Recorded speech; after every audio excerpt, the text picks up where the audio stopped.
The Supreme Leader could not be reached for comments. In a fresh take on an old classic, our friends in South Korea are arming everyone for World War III. So maybe one day we can all look forward to seeing "Made in Korea" stamped on all the burnt out hulls on the combat footage subreddit. From tanks to planes to giant rocket launchers, everyone's military is getting a little more Korean. But why? Is their stuff better than us Americans or those dirty Europeans?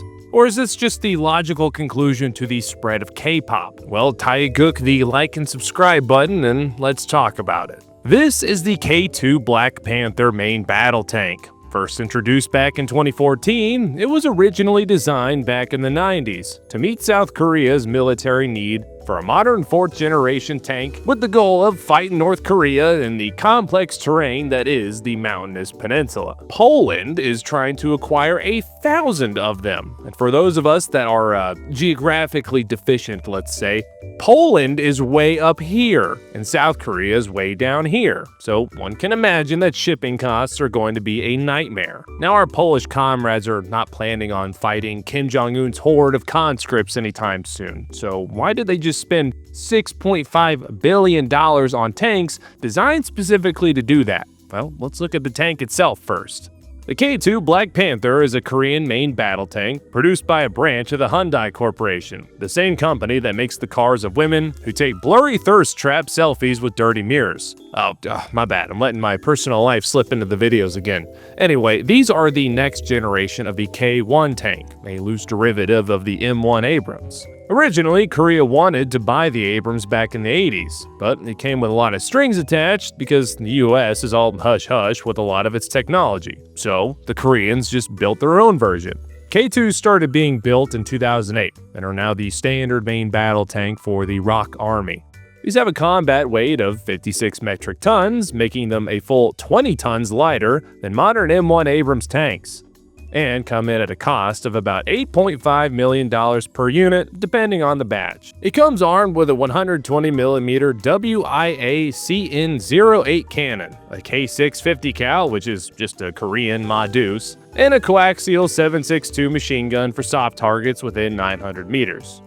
All that's a pretty standard armament for a Western-style, or at least a Western-style influenced tank. And along with all that, you get the latest in digital fire control systems for aiming, with additional abilities to account for Korea's harsh terrain, a fully networked battle command suite, and a decently modular armor configuration. The version used by Poland is the K2PL. It's largely the same, except with up to 10 tons of additional armor and a redesigned turret. That turret redesign was largely done to accommodate the heft of your average Polish tanker. That is compared to the slim, delicate Korean tanker that give me confused feelings that I don't know what to do with. But that's 20,000 pounds of extra composite protection designed to protect the platform and the crew inside. It also has improved active protection systems and battle tracking software built specifically for the Polish military. One of the biggest reasons for that increase in threat protection is that North Korea lacks the anti-tank capabilities of Russia for the most part, and Eastern Europe's terrain is a lot more forgiving compared to the peninsula.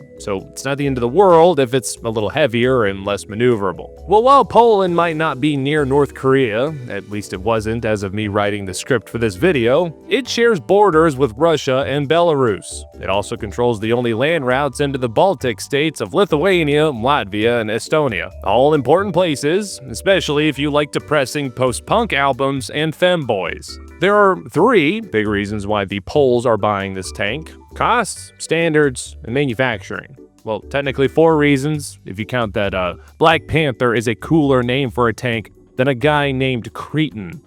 First is cost. K2PLs cost at most $13.5 million per tank. And while that ain't exactly free, it's significantly cheaper than the upwards of $25 million you could be paying for a new batch Abrams tank. Poland is buying Abrams tanks, but these are refurbished used ones in much smaller numbers, and those are intended to serve with very specific spearheading units, not serving as the general-purpose tank that the K2PL will be. Korean tanks will be replacing the Polish fleet of T-72 derivatives, like the PT-91. And this brings us to our second reason, that being that K2 tanks are mostly NATO standard. Because South Korea used American tanks for decades, and the K2 is basically a bastard cousin of the Abrams, it uses the same standards for ammo and equipment as NATO. Old Soviet T-series style tanks do not. So by Poland switching over, it makes logistics and sustainment a whole lot easier for the rest of everyone else. And finally, the third reason, Poland is allowed to build the tanks themselves. If you order a batch of Abrams from General Dynamics here in the States,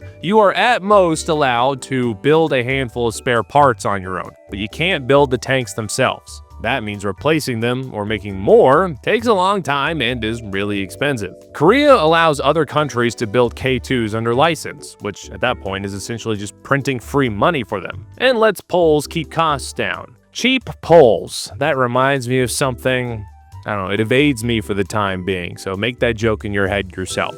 So compared to a new Abrams, they are cheaper, you can make them yourself, and they've already been field tested by other countries, making the risk to buyers much lower. The Abrams does have real-world combat experience and a better overall strategic ecosystem, but when your biggest threat is a flying 3D printed bird with an RPG duct taped to it, splitting hairs over which tank is 1% better is kind of a waste of time. But Poland ain't the only one buying these, because Peru, Iraq, and Morocco are all in talks about purchasing them, as well as a few other people.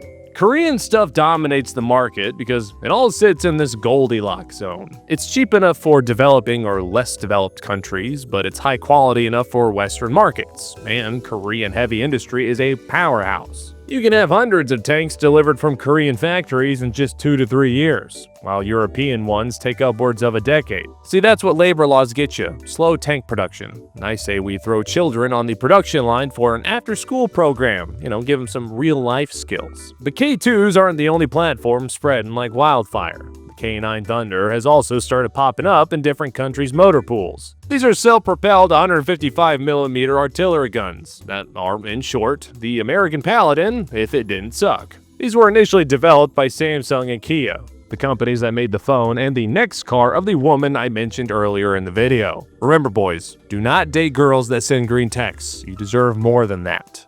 A total of 8 countries have imported K9s, including Egypt, India, and Poland, with other countries evaluating it for service. These have been in use since 1999, and the goal was to match the long range of North Korean heavy artillery guns. Originally, the military wanted these to be amphibious and, for some reason, have an M61 Vulcan cannon to shoot down planes. However, both of those requirements were deemed, quote, unnecessary, mostly because putting a giant AA Gatling gun on your artillery piece is what's known in the military as a stupid idea. And this is where someone starts commenting the most unlikely and unrealistic scenario where having a Vulcan with no radar tracking ability on an artillery piece would be a good idea. Despite looking a hell of a lot like a Paladin, these actually blow those and basically every other self-propelled gun out of the water. On top of long range, the idea behind these was to shoot and scoot, with maximum emphasis on the first part of that. The first part being the shoot part,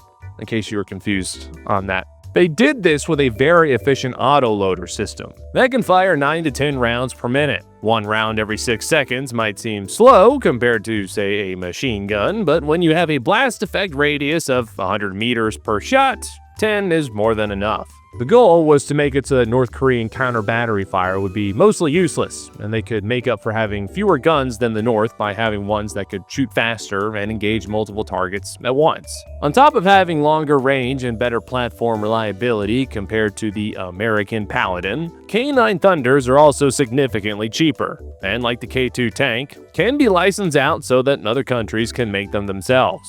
Now, there's a lot of different names for this kind of model where Korea lets other countries build their stuff. The K-Defense Cooperation Method, K-Model Exports, whatever this says, they all basically mean the same thing, and it's a really smart idea. See, the US and other countries are often hesitant to allow other people to build their stuff. It could be for intellectual rights purposes, it could be for money purposes, or it could just be that we don't want the dang Chinese from copying even more of our shit. Regardless of the reason, it makes things more expensive and logistics a lot harder, but that is not an issue for the old rock. Part of that is because Korean equipment is hyper-specialized for their own fight against West Korea, meaning that their vehicles serve as a base platform and each country customizes it to their own needs. And that's why the variant section on Wikipedia is generally larger on the section of the vehicle itself. Oh, boo, Justin uses Wikipedia as a source. No, this entire video is AI generated. K2s and K9s are just the tip of the iceberg in terms of military weapons getting shipped out to random corners of our very flat Earth. The K239 Chunmo, aka Korean HIMARS, are selling like hotcakes to places like Saudi Arabia and Romania, and can even fire American HIMARS ammo with some modifications. The K30 Biho self-propelled AA gun is being evaluated by several countries. India bought some, but then canceled their order after the US applied some political pressure. Allegedly, we threatened to redeem our national strategic stockpile of iTunes gift cards. K21 IFVs are being evaluated by Indonesia for purchase, and are one of the most advanced IFVs currently being produced on the Asian continent. And FA/TA-50s are being bought by the dozens by countries like Poland, Thailand, and Indonesia. Also known as the Golden Eagle, these multi-role fighters were originally intended to serve as modern trainer jets, but after some upgrades, made a pretty decent, relatively inexpensive off-the-shelf aircraft that could do a little bit of everything. Armed with a triple-barrel M197 20mm cannon, Sidewinder missiles, or any combination of ground attack bombs, rockets, and other fun accoutrements, it sits firmly in the good enough category of military aircraft. Now you might be wondering, in a world full of drones and 5th generation stealth aircraft, why are countries still gobbling up these kinds of vehicles and not dumping that money into lighter platforms and drones that could survive on a battlefield in 2025? Well, much like the answer I give my grandparents during the holidays as to why I'm still single at 30 years old, there are a few good reasons. First is that Korea is able to produce stuff on the cheap, and what they do produce is reliable and proven enough.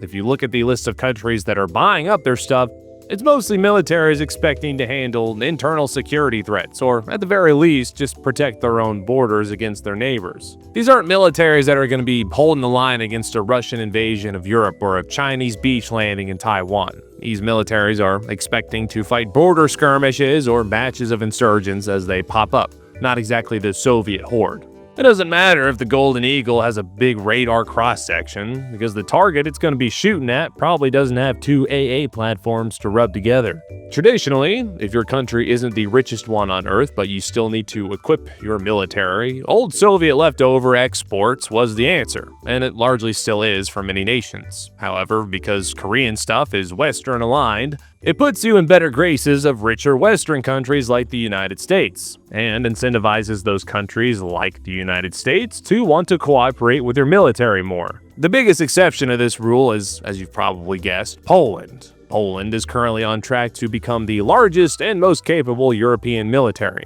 and is spending billions on expanding and upgrading everything in its arsenal, from rifles to jets and missile launchers. They get to benefit from Korean production in a very specific way. These platforms are already being built, and they're available fast. The war in Ukraine has made the entire European continent rethink how they do defense, and where all that money's going. Some countries have focused on increasing ammo stockpiles or upgrading current systems. But Poland chose the route of building up a lot of mass to throw at the Ruskies if they decide to come over the border. If that were to happen, they don't have the luxury of time for France, Germany, and the US to meander on over to help hold the line.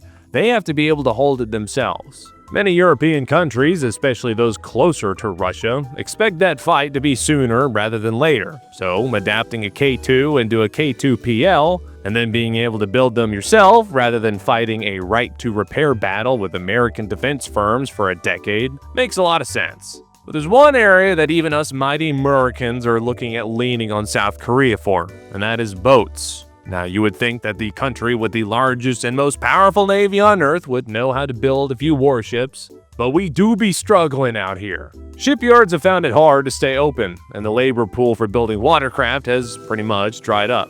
No pun intended.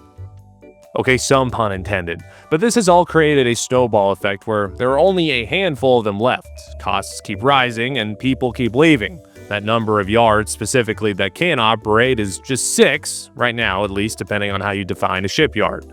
A new initiative is being fielded called the Make American Shipbuilding Great Again, and yes, that's actually what it's called. But regardless of that, in it, South Korea has pledged $150 billion to rebuild that part of American maritime industry. The primary goal of this would be to take over maintenance of naval vessels and perform ancillary manufacturing, while the main American shipyards can focus on actually building new ones. Meanwhile, Korean firms will train up new workers to augment personnel numbers. Now, this is a little bit controversial because of things like the Jones Act that limit foreign-built ships for military use, but what we're doing now obviously ain't working, so honestly, whatever at this point. Daddy needs a new Columbia-class submarine. But there's one thing I haven't hit yet. Why is Korea so open to letting other people build and buy their stuff? Aren't they afraid of Xi Jinping and Putin getting their little grubby hands on super secret military technology? Well, kinda, but nothing they're exporting is necessarily groundbreaking. But it does have one major benefit. It keeps their own shit cheap. One of the reasons platforms like the F-22 or B-2 bomber are so dang expensive is that we don't let anyone else buy them. That means our cost per unit goes up. If you have half of the semi-free world buying your tanks, planes, and IFVs, you get to benefit from economies of scale, and the cost to equip your own army goes down significantly. Additionally, because all these countries do some kind of improvements or modifications, you can also benefit from those without having to dump money into R&D yourself, so it's a win-win overall. The only thing better than a fancy new infantry fighting vehicle is a cheap fancy new infantry fighting vehicle. And on that note, thank you for watching. I hope you enjoyed today's video. Please subscribe, and I will see you in the next one.